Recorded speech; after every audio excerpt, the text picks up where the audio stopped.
মসজিদের মিনার থেকে ডাকা হবে হাইয়া আলাস সালাহ, হাজিরা দিয়ে বলো ইয়াকা না'বুদু ওয়া ইয়াকা নাস্তাঈন। সালাতের মধ্য দিয়ে তুমি যে আল্লাহর গোলাম, আল্লাহর আনুগত্যের এই শিক্ষাটা ভুলে যেও না।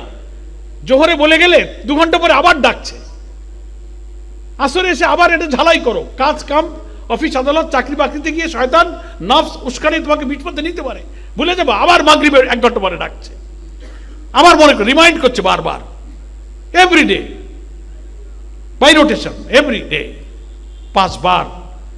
ঘুমাতে যাবেন তার আগে আরেকবার, ঘুম ভাঙছো আবার দাঁড়াও। এই যে প্রতিদিন 5 বার আপনি যে আল্লাহর গোলাম, আপনি যে শুধু একজনের শুধু হুকুম মানবেন, দুনিয়াতে কারোর গোলামি দাসত্ব আপনি করবেন, আপনার সমাজও করবে না। এই শিক্ষাটা সালাতের মধ্যে দিয়ে আল্লাহর সাথে অঙ্গীকার যে করেছো, এটাকে 5 বার রিমাইন্ড করো আল্লাহর সামনে হাজির হয়ে। এটা তুমি যদি করো, তখন তোমার আল্লাহর সাথে 5 বার দেখা হবে, আল্লাহর সাথে কথা বলবো। আল্লাহ রাসূলের এই হাদিস, তুমি এমন ভাবে নামাজ পড়ো যেন আল্লাহকে তুমি দেখছো, তুমি দেখতে না পেলে আল্লাহ তোমাকে দেখছেন। কি আছে হাদিস?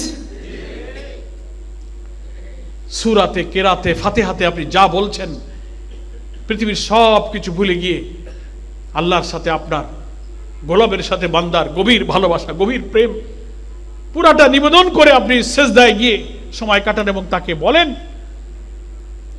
মনের সব বেদনা, চাওয়া পাওয়া, আনুগত্যের সব স্বীকৃতি দিয়ে আপনি এটা প্রকাশ করেন, প্রমাণ করেন, আমি করি, আপনি করেন, যে আল্লাহ আমি তোমার হুকুম ছাড়া, তোমার রুবুবিয়াত ছাড়া, তোমার উলুহিয়াত ছাড়া আমি পৃথিবীর কারো আনুগত্য দাসত্ব করি না।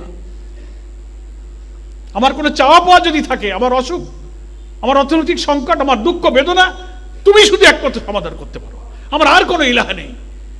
এই জন্য আল্লাহ কোরআনে বলছেন ওয়াসজুদ ওয়াক্তারিব, সেজদা দাও আর আল্লাহর নিকটবর্তী হয়ে যাও।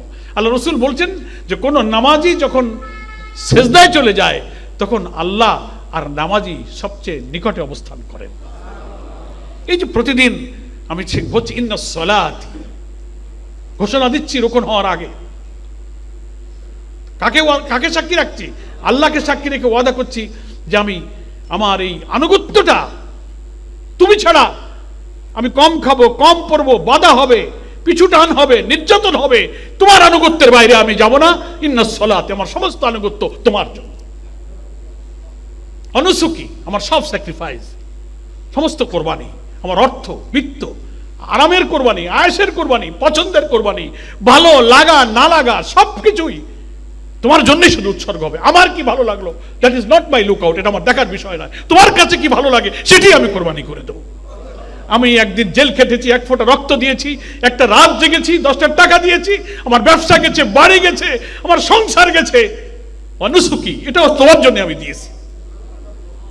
তোমার হিয়া, আমার গোটা জীবন, আমার হায়াত, এই জীবনে যত শক্তি দিয়েছো, আমি কথা বলতে পারি, লিখতে পারি, বক্তৃতা করতে পারি, মেধা, কোরআন পড়তে পারি, চোখ দিয়ে দেখতে পারি, হাঁটতে পারি, ধরতে পারি, এই শক্তি শুধু তোমার জন্য আমি ব্যয় করব। তুমি অপছন্দ করো, যেহেতু চোখের মালিক তুমি, তাই তোমার কাছে পছন্দ হয় না এমন কোন দৃশ্য তোমার এই চোখ দিয়ে আমি দেখব না। তুমি পছন্দ করো না এমন কোন কথা তোমার এই জবান দিয়ে আমি বলবো না। তুমি অপছন্দ করো, তোমার এই হাত দিয়ে আমি এমন কোনো কাজ করব না। অমাহিয়া, আমার হায়াতের মধ্যে যত জীবনী সত্তা এবং শক্তি আছে, আমার চিন্তা বুদ্ধি দিয়ে, মেধা, গবেষণা, আধুনিক জ্ঞান, বিজ্ঞান, প্রযুক্তি, সভ্যতা